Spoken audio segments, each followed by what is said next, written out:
Selamat datang di Investor Level C. Kami coba sharing aspek fundamental agar teman-teman bisa tetap tidur tenang meskipun banyak badai di bursa. Tonton sampai habis ya. Semangat ya teman-teman Investor Level C. Investor yang fokus pada karakter pemegang saham pengendali. Ada kabar baik apa hari ini? Teman-teman, setelah minggu lalu saya sharing tentang rights issue atau penerbitan saham baru dari dua anak bank BUMN, yaitu Agro dan BRIS. Kali ini saya mau sharing tentang rights issue untuk bank BUMN, yaitu BPTN. Alasan rights issue anak perusahaan bank BUMN tersebut sudah jelas. Yang pertama, untuk Agro, untuk mengejar modal inti sebesar 3 triliun, seperti yang disyaratkan oleh OJK. Sedangkan untuk BRIS, untuk mengejar free float 7,5%, seperti ketentuan OJK juga. Untuk BPTN, sesuai dengan yang disampaikan oleh direksi BPTN dan dari Kementerian BUMN, ada dua tujuan BPTN melakukan rights issue. Yang pertama, untuk meningkatkan KAR atau KPMM, kewajiban penyediaan modal minimum dari saat ini 17% menjadi di atas 20%. Dan yang kedua, untuk melakukan antisipasi kenaikan permintaan KPR FLPP di tahun 2023 nanti. Karena tujuan rights issue ini berbeda dengan Agro dan BRIS, maka saya sempatkan untuk konsultasi dulu dengan teman saya yang seorang bankir dan telah berpengalaman puluhan tahun dalam mengelola kredit, agar teman-teman dapat sudut pandang yang berbeda dari bahasan minggu lalu. Jadi jangan di skip ya, agar teman-teman bisa menemukan benang merahnya. Termasuk teman-teman yang saat ini masih kerja di bank.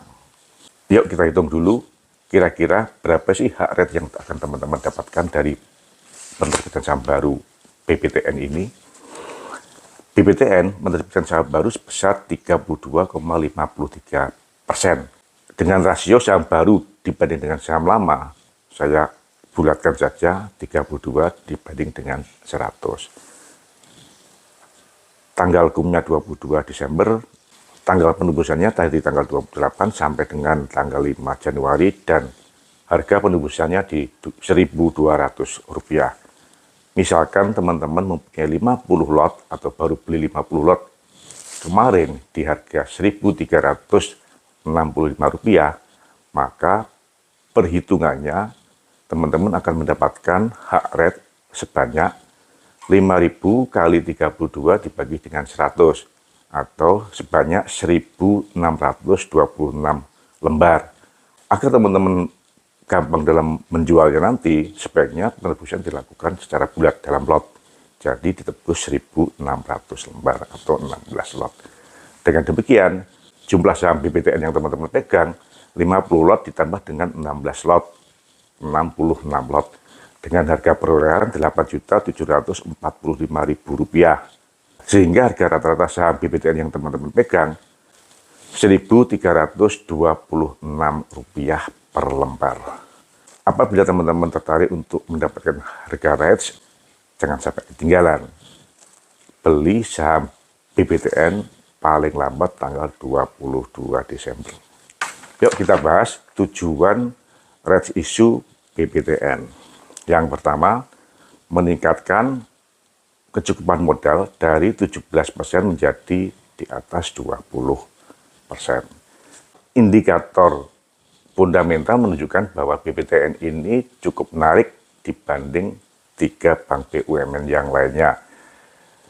Dari segi PBV, BPTN nilainya di bawah 1, 0,67 kali, PER di bawah 5, dan ROE 14%. Coba bandingkan dengan BMRI yang PBV-nya sudah 2,2 kali, BBRI PBV-nya malah 2,5 kali, PER-nya 14 kali, dan BBNI PBV-nya 1,4 kali, PER masih 9,6 kali. Dengan demikian, dari 4 bank BUMN, BPTN mempunyai PBV yang menarik, sehingga oleh direksi dan Kementerian BUMN, PBV yang menarik ini seringkali diekspos. Untuk mengecek kebutuhan modal, saya menemukan peraturan OJK nomor 11 tahun 2016 yang menyatakan bahwa OJK menentukan besaran KPMM sesuai dengan peringkat profil risiko dari bank. KPMM 8% untuk bank dengan profil risiko peringkat 1. KPMM 9% untuk bank dengan profil risiko peringkat 2, 10% untuk bank dengan peringkat risiko 3, 11 sampai dengan 14% untuk bank dengan profil risiko peringkat 4 dan 5. Dari data laporan keuangan BPTN, saya cek bahwa kebutuhan KPMM sebenarnya hanya 9%. KPMM BPTN di posisi September 2022 sudah 17%. Jadi BPTN sesuai dengan penilaian OJK masuk dengan bank dengan kategori risiko peringkat 2. KPMM-nya sebenarnya sudah cukup karena sudah mempunyai 17%. Nah, sebagai pemegang saham atau pemilik modal, saya tentunya menginginkan penggunaan modal bisa seefisien mungkin. Dengan demikian, rencana rights issue tidak sejalan dengan kemauan pemilik modal. Karena apabila modalnya semakin ditambah, maka semakin tidak efisien. Potensi pendapatan dividen akan semakin kecil karena dividen didapat dari keuntungan dibagi dengan jumlah saham yang ada. Dengan rights issue, maka jumlah saham yang ada semakin besar sehingga pembaginya semakin besar. Akibatnya keuntungan per sahamnya berpotensi akan turun. Ini kalau dari sisi kecukupan modal. Bagaimana dengan tujuan yang kedua? Untuk mengantisipasi kenaikan KPR di tahun 2023 nanti, target utama BPTN adalah KPR FLPP, yaitu KPR yang pembiayaannya dari fasilitas likuiditas pembiayaan perumahan dari PUPR atau kementerian yang lainnya. Dengan demikian, KPR FLPP akan memperoleh berbagai fasilitas yang lebih menarik, misalnya uang muka lebih ringan, tingkat bunga lebih rendah, dan lain sebagainya. Dari data laporan keuangan BPTN, saya dapatkan bahwa pertumbuhan kredit selama 5 tahun terakhir rata-rata hanya 5%. Bagaimana apabila BPTN berencana untuk melakukan ekspansi kredit besar-besaran? Misalnya target pertumbuhannya ditingkatkan menjadi 20%. Kredit memang merupakan keuntungan utama dari bank. Apalagi BPTN yang bukan merupakan transaction banking. Sehingga kredit semakin menjadi andalan utama dari pendapatannya. Namun, kredit juga berisiko tinggi karena apabila kredit yang disalurkan macet, maka bank akan semakin tergerus modalnya. Dengan demikian, sesuai dengan aturan OJK, setiap penyaluran kredit, bank harus mencadangkan kerugian atas penurunan nilai kredit tersebut. Semakin jelek kolektivitas kredit, maka pencadangannya semakin besar. Dan NPL atau kredit bermasalah merupakan momok bagi perbankan. Meningkatkan target kredit mungkin lebih keras daripada Argentina yang berhasil mengalahkan Prancis. Saya coba melakukan pengecekan berapa besaran CKPN, cadangan kerugian penurunan nilai yang dibuat oleh BPTN setiap tahunnya, lalu saya bandingkan dengan realisasi ekspansi kreditnya. Saya dapatkan angka 20%. Lalu dari neraca BPTN, saya dapatkan posisi CKPN di September 2022 sebesar 13,6 triliun. Ini saya breakdown dengan kualitas kredit BPTN saat itu pada masing-masing golongan. Untuk memetakan berapa besar CKPN yang dibentuk oleh BPTN pada setiap golongan kreditnya. Dan saya dapatkan untuk kredit lancar, BPTN mengalokasikan CKPN sebesar 2%, untuk perhatian khusus sebesar 16%, untuk macet sebesar 65%. Nah, dari sini maka kita lihat ternyata perbandingan CKPN yang dibentuk oleh BPTN setiap periode rata-rata sebesar 20%.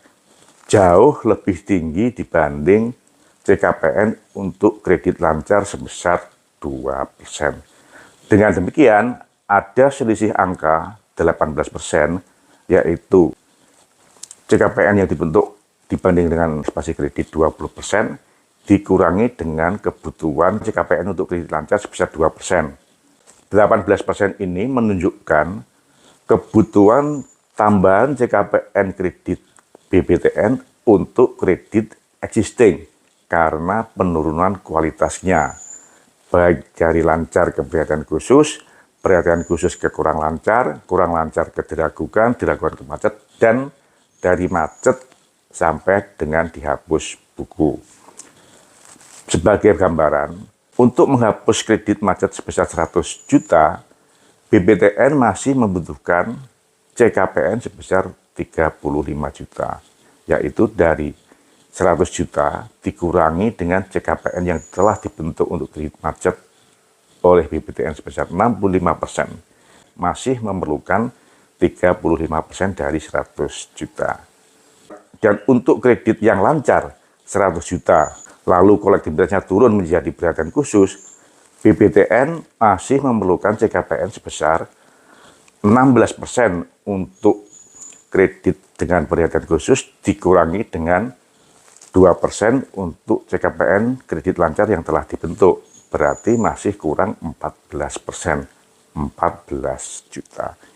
Inilah gambaran kenapa CKPN BPTN setiap periode masih cukup tinggi dibanding dengan pertumbuhan kreditnya yang disalurkan pada setiap periode. Karena logikanya penyaluran kredit pada setiap periode pada tahun berjalan mestinya kolektibilitasnya lancar, sehingga hanya memerlukan CKPN sebesar 2%, bukan 20%.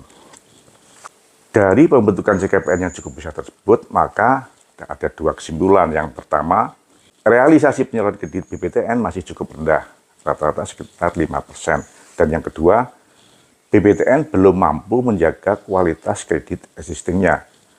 Buktinya, CKPN yang dibentuk setiap periode masih jauh di atas 2% dari kebutuhan kredit lancar. Yuk kita lihat bagaimana dari kemampuan BPTN mengkolek kredit yang telah dihapus bukukan. Kita masuk ke rugi laba BPTN. Dari laporan rugi laba, saya dapatkan bahwa hasil dari penagihan kredit yang telah dihapus buku sampai dengan September 2022 sebesar 221 miliar. Pada periode yang sama, pembentukan CKPN-nya sebesar 2,6 triliun. Pada tahun 2021, hasil penagihan dari kredit yang telah dihapus buku sebesar 305 miliar, sedangkan pembentukan CKPN-nya sebesar 3,6 triliun.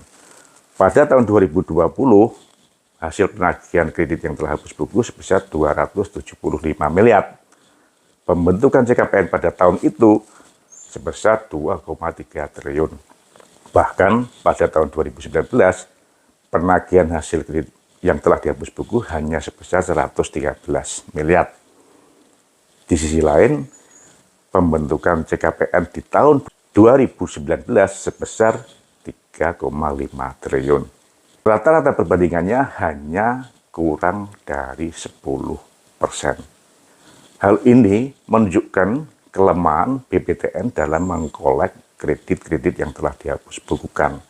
Harusnya kredit-kredit yang telah dihapus bukukan ini menjadi harta karun bagi bank dan menjadi salah satu sumber pendapatan yang cukup potensial.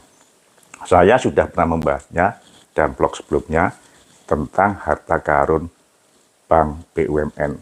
teman-teman boleh tengok di channel Investor Level C. Nah, dari tiga kondisi ini, maka kita tidak bisa membandingkan BPTN dengan bank BUMN yang lainnya. Karena yang pertama, kualitas kreditnya masih memburuk. Dan yang kedua, BPTN tidak mampu melakukan collection terhadap kredit-kredit yang telah dihapus bukukan. Rencana BPTN untuk menjual kredit macetnya atau kredit hapus buku sebesar 1 triliun kepada PPA, justru hal tersebut menunjukkan juga bahwa BPTN tidak mampu mengkolek kredit bermasalahnya dengan baik. Menurut saya, rencana rights issue dari BPTN dapat dianalogikan seperti orang yang sakit. Orang yang sakit yang sedang mengumpulkan dana yang cukup besar agar nanti bisa dipakai untuk biaya berobat saat dia masuk rumah sakit.